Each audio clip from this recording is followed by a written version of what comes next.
세 세트로 있도다 하였으니 너에게 전한 복음이 곧 이 말씀이니라. 아멘. 불을 하나 꺼주세요. 네. 연일 계속되는 폭염과 열대야로 그렇지 않아도 잠 못 이루는 밤이 길어지고 있는데 올림픽 경기 생중계를 보다 보니까 많은 분들이 경기에 점점 빠져들고 잠 못 이루는 밤이 많아지고 있습니다.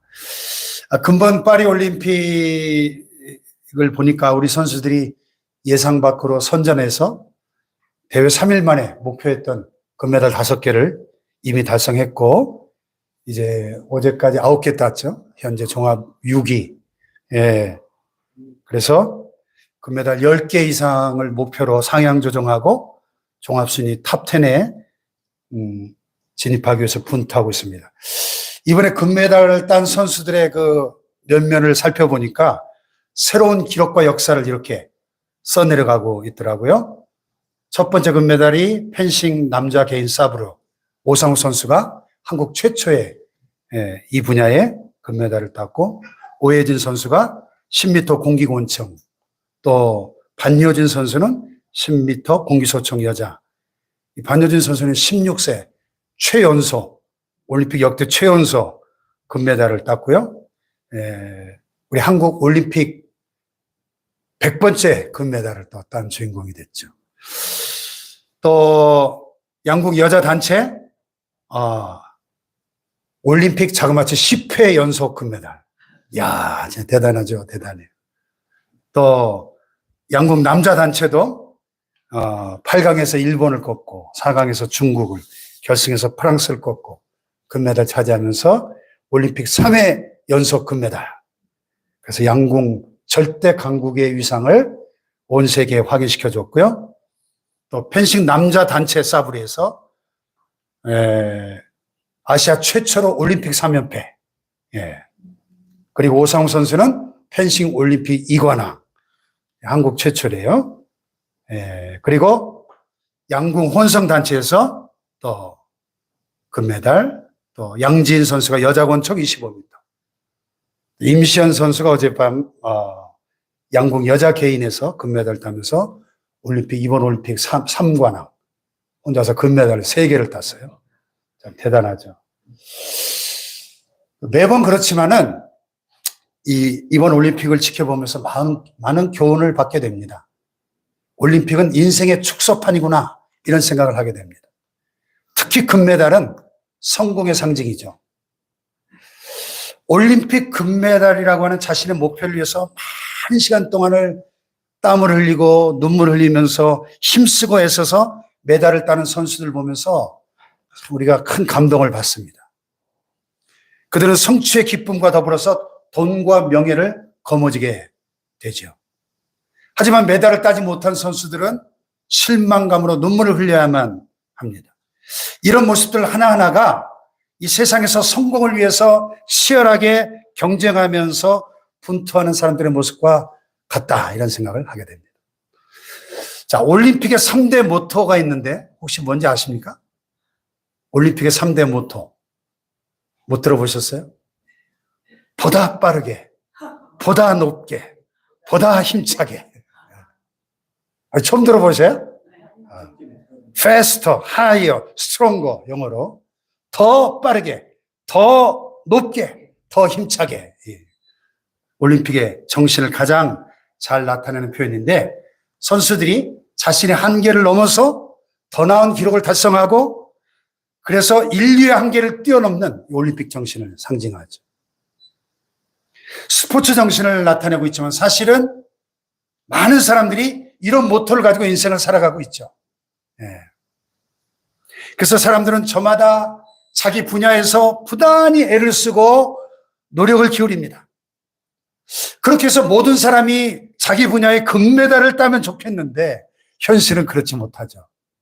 치열한 무한 경쟁 사회 속에서 앞서가고 성공하는 사람들이 있는가 하면 경쟁에서 뒤처지고 결국엔 도태되는 사람들도 있습니다.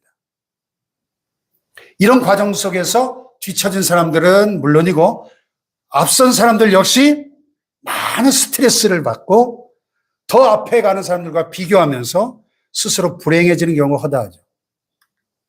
실제로 이런 조사 결과가 있어요. 얼마 전 워싱턴 포스트지에 소개됐던 내용인데 여러 심리학자들이 연구해 보니까 올림픽에서 메달을 딴 메달리스트들 가운데 행복감을 느끼는 그 주관적 행복도의 순서가 금, 은, 동일 것 같은데 그렇지 않고 금, 동, 은이라는 겁니다. 왜 그럴까요?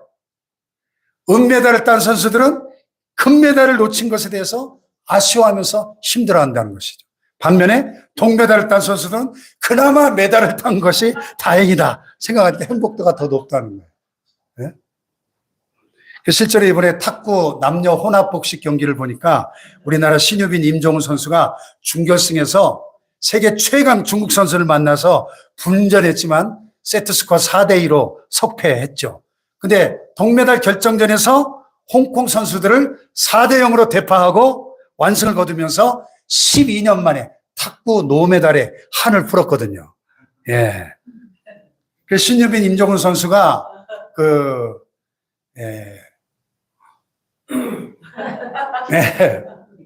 동메달 따고 난 후에 세레머니를 하며 기뻐하는 모습이 크게 화제가 됐는데 반면에 북한 선수들은 이번 대회 첫 출전인데도 최대의 돌풍을 일으키면서 세계 강팀들을 연달아 격파하고 결승까지 진출하는 이번 대회 최대 이변을 일으켰는데 결승에서 세계 최강 중국팀을 만나서 4대2로 역시 석패하면서 은메달에 그치고 말았거든요. 근데 시상식을 보니까 우리 선수들하고 북한 선수들의 표정이 너무 대조적인 거예요.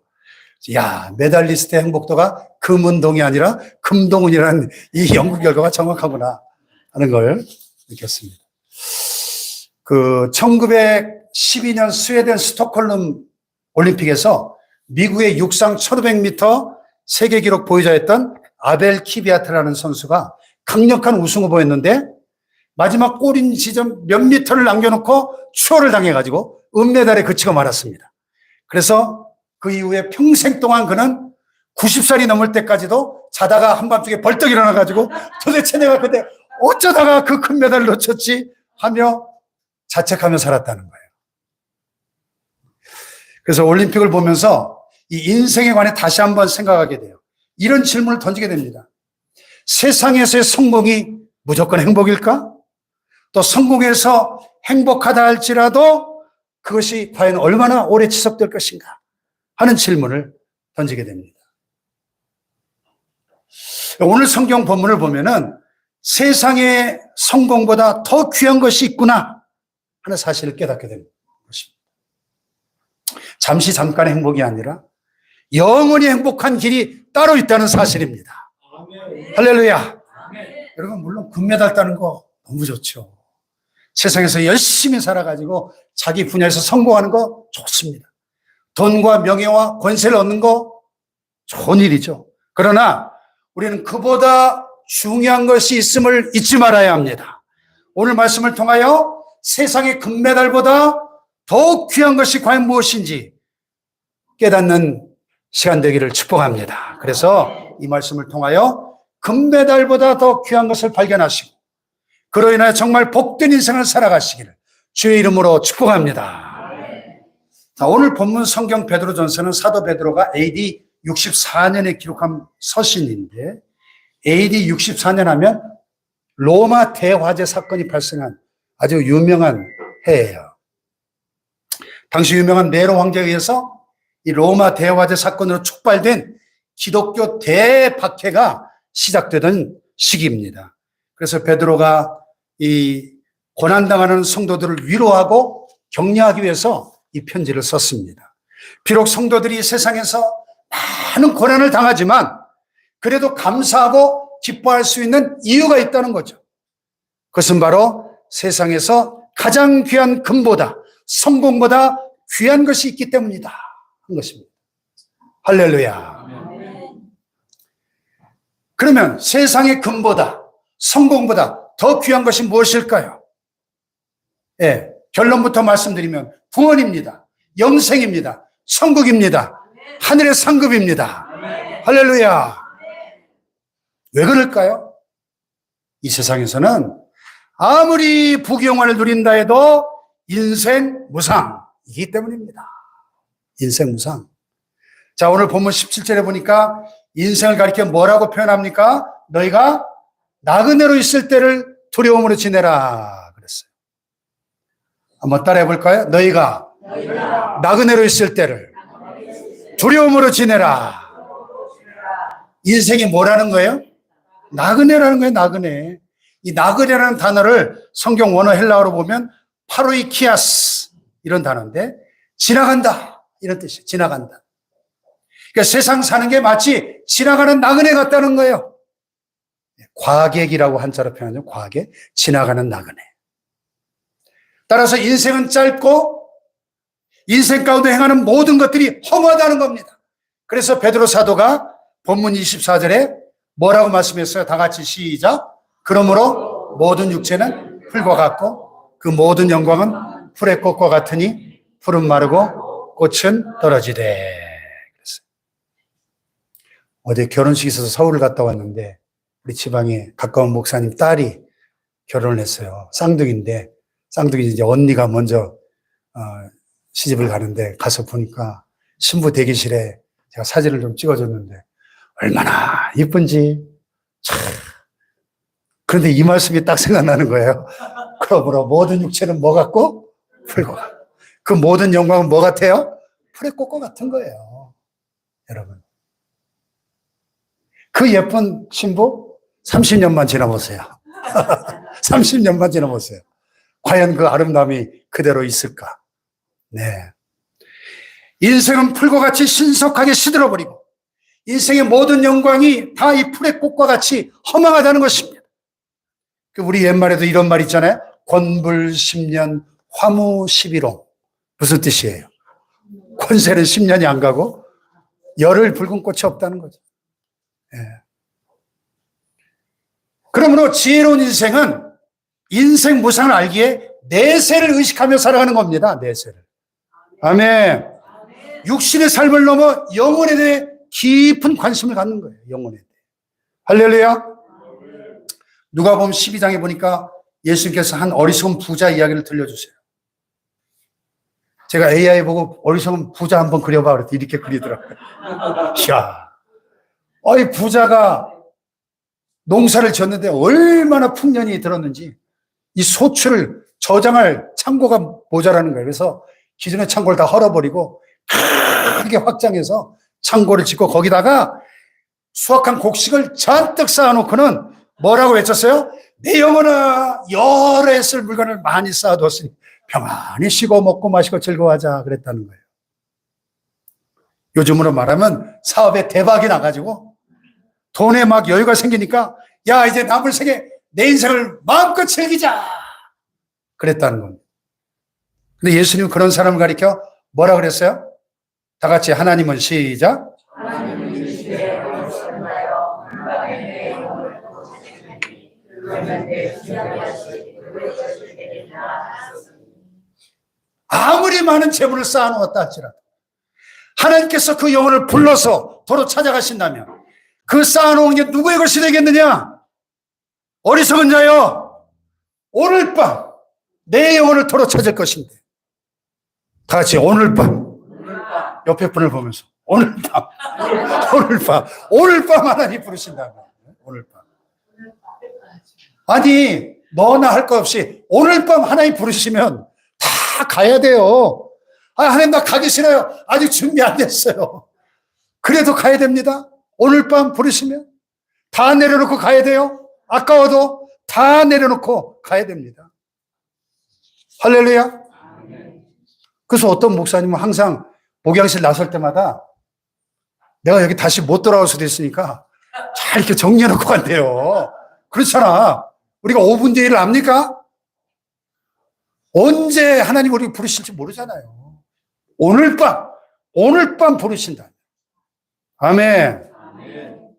인간은 육신으로만 된 존재가 아니기 때문에 육신보다 훨씬 더 중요한 영혼에 깊은 관심을 가져야 한다는 겁니다. 죽고 난 다음에 영혼이 들어갈 영원한 내세를 생각해야 한다는 것입니다. 할렐루야. 그렇지 않으면 어리석은 바보 천치라는 거예요.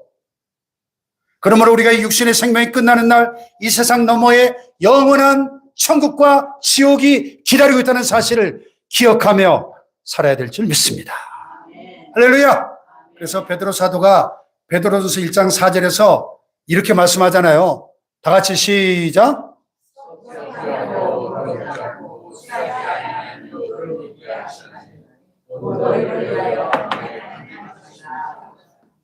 너희를 위하여.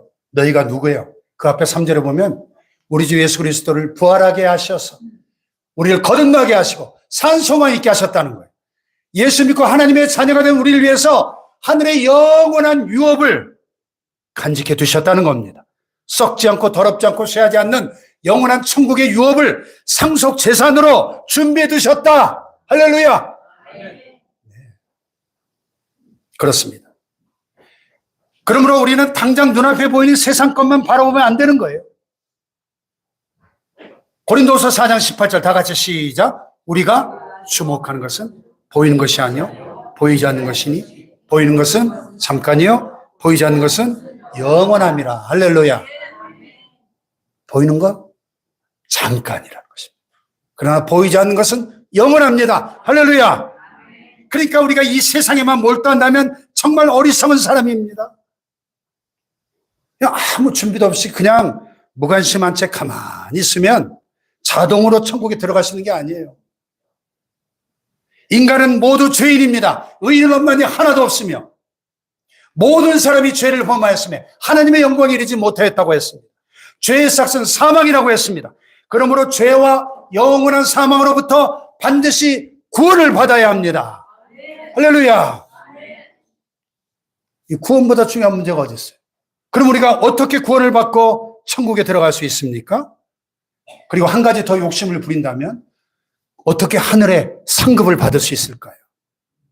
본문 18절과 19절을 다 같이 시작. 너희가 알거니와 너희 조상이 물려준 헛된 행실에서 대속함을 받은 것은 은이나 금같이 없어질 것으로 된 것이 아니요 오직 흠없고 점없는 어린 양 같은 그리스도의 보배로운 피로 된 것입니다.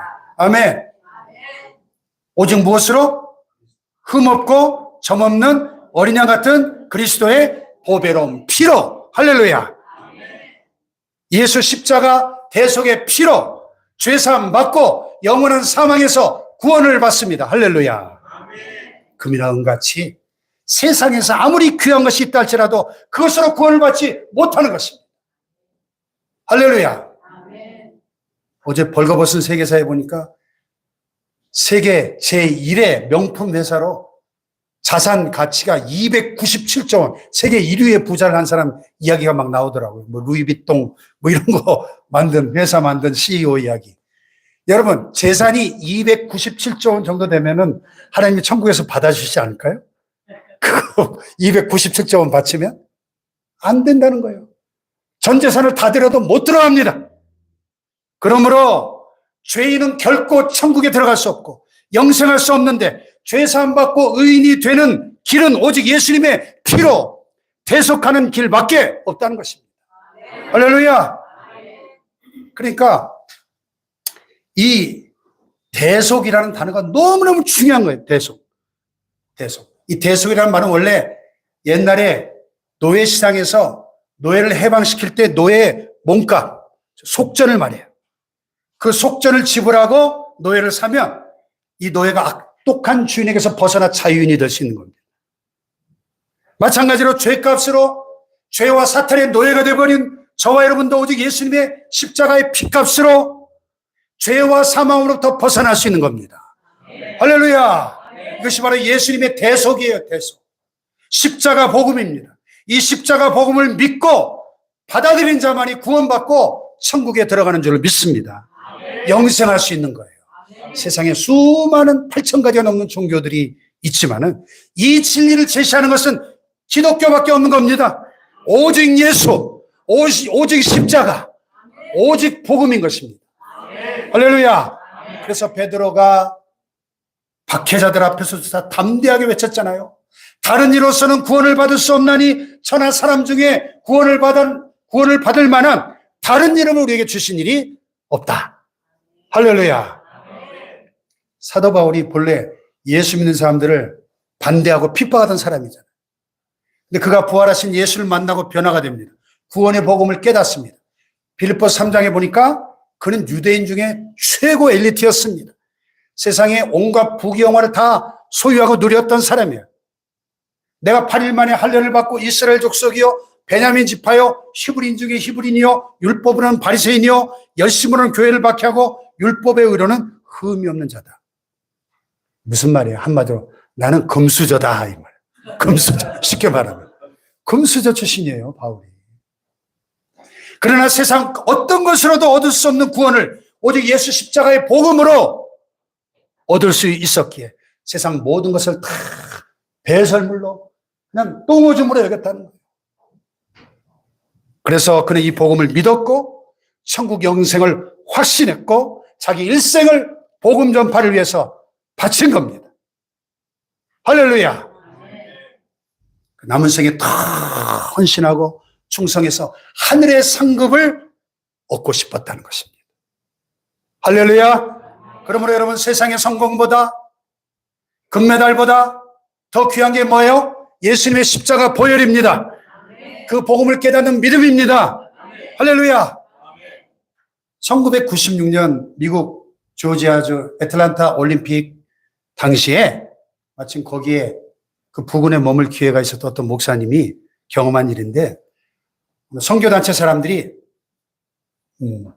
각국에서 온 그 선수들과 관중들에게 이 전도지를 배포하고 있었는데 영어로 된 전도지 첫 페이지에 보니까 제목이 뭐냐면 More than gold.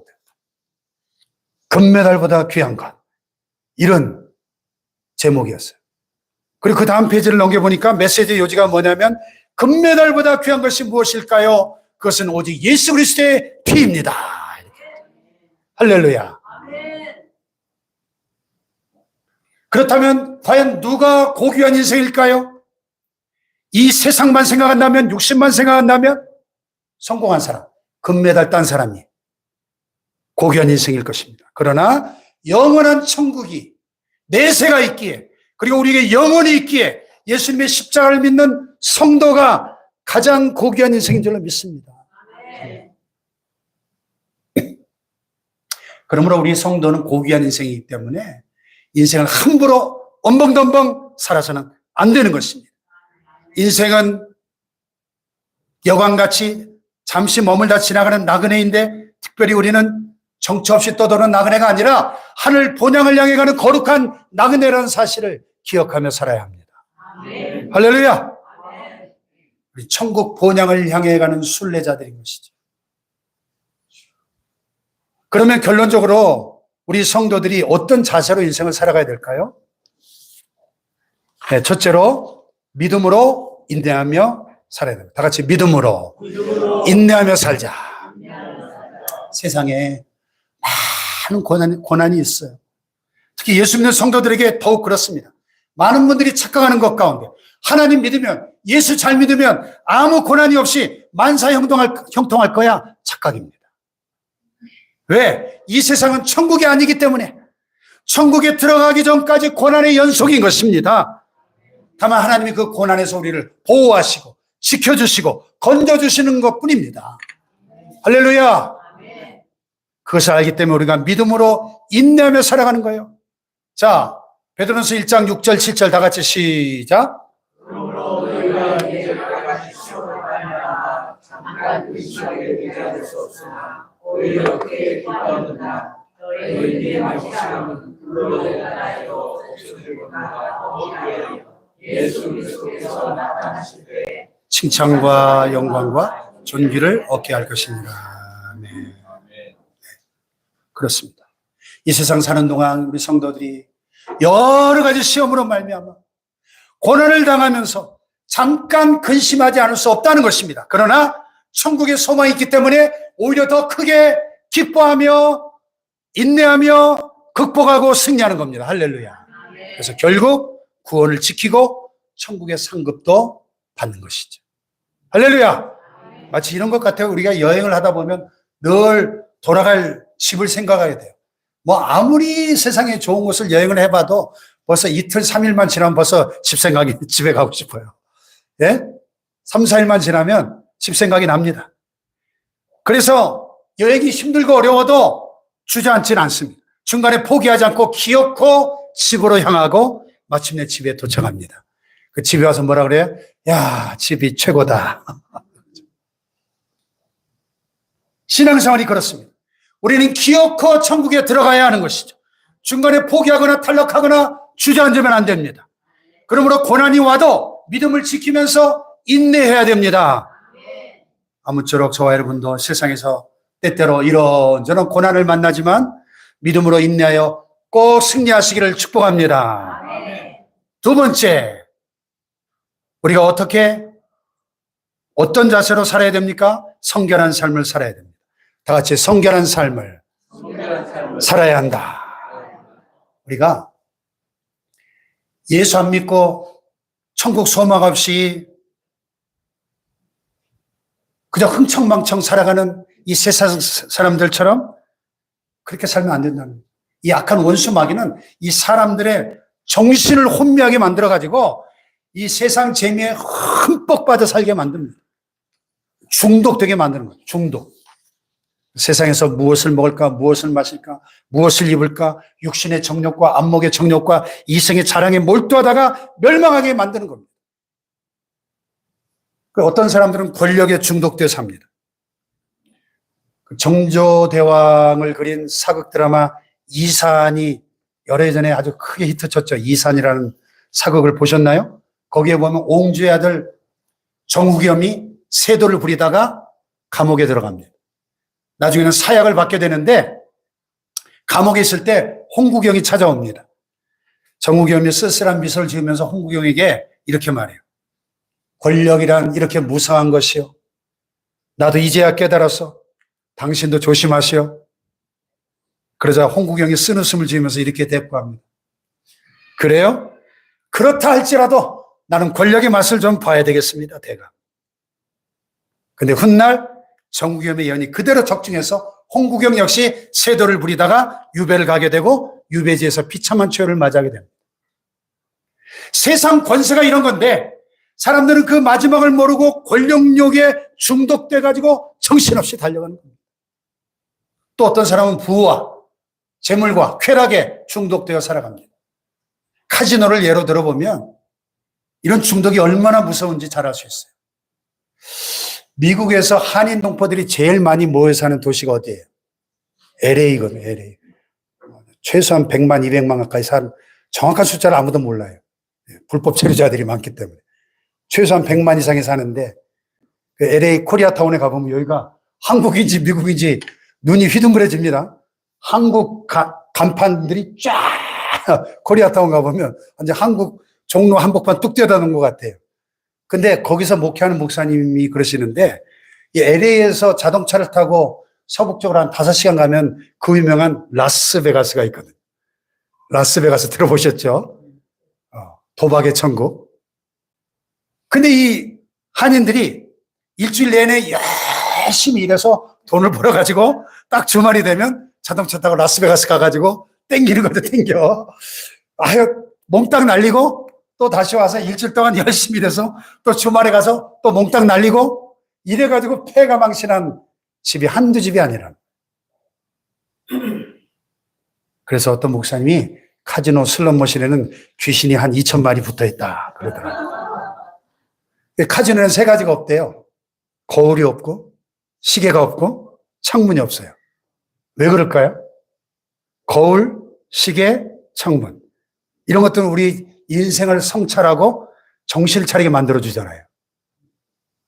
그래서 그런 것들 아예 차단해서 잊어버리게 하고 정신없이 먹고 마시고 놀게 하는 거죠. 결국 그 마지막은 멸망인 것입니다. 아멘. 그러나 우리 성도는 그렇게 살면 안 된다는 것이죠. 거룩하신 하나님의 자녀요, 영원한 천국을 소망하니까 다르게 살아야 한다. 그러므로 13절 여기 본문 다 같이 시작. 그러므로 너희 마음의 허리를 동이고 근신하여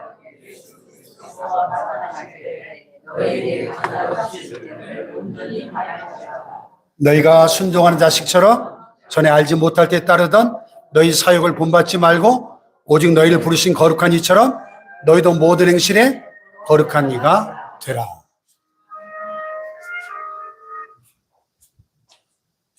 방해 금지를 설정해 놨어야 되는 스팸 전화가 오네요. 자, 너희 마음의 허리를 어떻게 하라? 마음의 허리를 동이라는 말이 무슨 얘기입니까? 고대 그 중동의 그 복장을 보면은 이 허리띠를 매지 않으면 이게 옷이 막 흘러내려가지고 이 걷거나 달리거나 뭐 일을 해야 될 때 이 허리띠를 동이지 않으면 아무것도 할 수 없는 거죠. 마음의 허리를 동이라는 것은 정신을 똑바로 차리고 살아라. 근신하며 살아라. 예수님께서 나타나실 때, 우리 주님이 심판의 주로 재림하실 때 너에게 가져다 주실 은혜를 온전히 바랄지어다. 아멘. 주님이 나타나셔서 우리에게 주실 영원한 생명과 하늘의 상급을 바라보며 거룩한 삶을 살아야 된다. 그런 얘기입니다. 할렐루야. 베드로전서 2장 11절 4장 3 시작. 사랑한다. 영혼을 거슬러 싸우는 육체의 정욕을 제어하라. 너희가 음란과 정욕과 술 취함과 방탕과 향락과 무법한 우상 숭배를 하여 이방인의 뜻을 따라 행한 것은 지나간 대로 족하다. 우리가 하나님도 모르고 예수님도 모르고 천국과 지옥도 모르고 살 때는 세상에 중독돼서 이렇게 음란과 정욕과 술 취함과 방탕과 향락과 우상 숭배 이런 삶을 살았지만은 그 지나버린 세월이 얼마나 아까운가 하는 겁니다. 그 지나간 대로 족하다는 겁니다. 이제는 거룩한 삶을 살라 하는 것이죠. 할렐루야. 정말 제대로 예수 믿게 되면 진짜 하나님을 만나고 나면 이런 마음이 들죠. 내가 진작 예수 믿을 걸.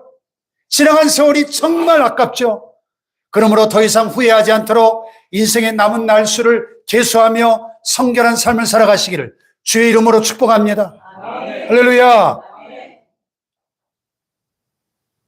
마지막 세 번째로 청지기의 삶을 살아야 돼요. 다 같이 청지기의 삶을 살자. 청지기. 본문 17절에 보면 다 같이 시작. 외모로 보시지 않고 각 사람의 행위대로 판단하시는 일을 너희가 아버지라 부른즉 너희가 나그네로 있을 때를 두려움으로 지내라. 나그네 같은 인생 다 마친 다음에 하나님의 심판이 있는데 우리 각 사람의 행위대로 갚으시는 하나님의 심판이 있음을 의식하면서 경건한 두려움을 가지고 조심하면서 최선을 다해 살라. 그런 말씀입니다. 할렐루야.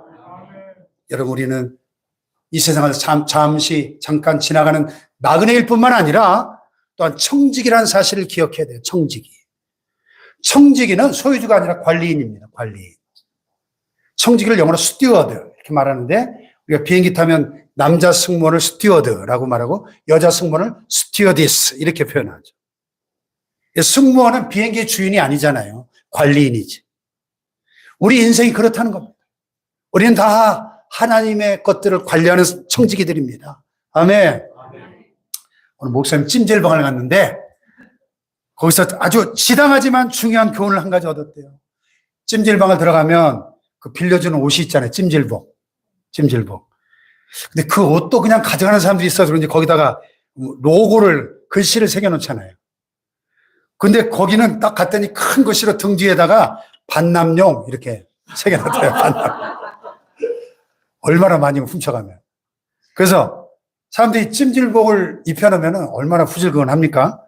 바깥 세상에서 부자나 가난한 자나 배운 자나 못 배운 자나 찜질복 입혀놓으면 다 비슷비슷하죠. 그런데 등 뒤에다가 반남용 이렇게 딱 적혀 있으니까 그걸 보면서 웃기면서도 묘한 생각이 드네요. 야, 그렇구나. 저 옷도 반남용이지만 사실 인생 자체가 반남용이구나. 찜질방에서 은혜를 받았대, 찜질방에서. 우리 인생은 모두 반남용입니다. 반남용. 반납해야 될 순간이 찾아옵니다. 옆 사람을 축복하며 당신도 반남용입니다. 당신도 반남용입니다. 예? 하나님 앞에 설 날이 와요. 반드시 심판을 받아야 됩니다. 그래서 베드로가 만물의 마지막에 가까이 왔으니 그러므로 너희는 정신을 차리고 근신하여 기도하라. 각각 은사를 받은 대로 하나님의 여러 가지 은혜를 맡은 선한 청지기같이 서로 봉사하라. 아멘. 하나님의 청지기로, 선한 청지기로. 여러 가지 은혜를 맡은 청지기, 여러 가지 은혜, 우리 인생에 맡겨주신 재능과 건강과 시간과 물질을 말하죠. 이것들을 얼마나 잘 사용했느냐, 이게 기준이에요. 우리가 하나님 앞에 최종 결산하고 평가받는 순간이 오는데 우리가 예수 믿고 단순히 천국 가는 것도 중요하지만 못지않게 하나님의 뜻대로 헌신하고 충성된 청직으로 살았느냐, 이게 정말 중요하죠. 상급 심판이 있어요. 상급 심판. 그래서 이런 말들이 있습니다. 내 인생 최후의 가장 중요한 질문은 내가 얼마나 벌었는가가 아니고 내가 얼마나 주었는가, 그리고 내가 얼마나 드렸는가이다. 아멘. 우리가 죽은 후에도 그 가치가 지속될 수 있는 일에 우리의 일생을 투자해야 된다, 이런 말도 있어요. 영원한 가치를 위해서 남은 생에 선한 청지기의 삶을 살아갈 수 있기를 주님의 이름으로 축복합니다. 아멘. 자, 어떤 자세로 살아야 돼요? 첫째, 믿음으로 인내하며. 두 번째, 성결한 삶을. 세 번째, 청지기의 삶을 살아가시기 주님의 이름으로 축복합니다. 아멘.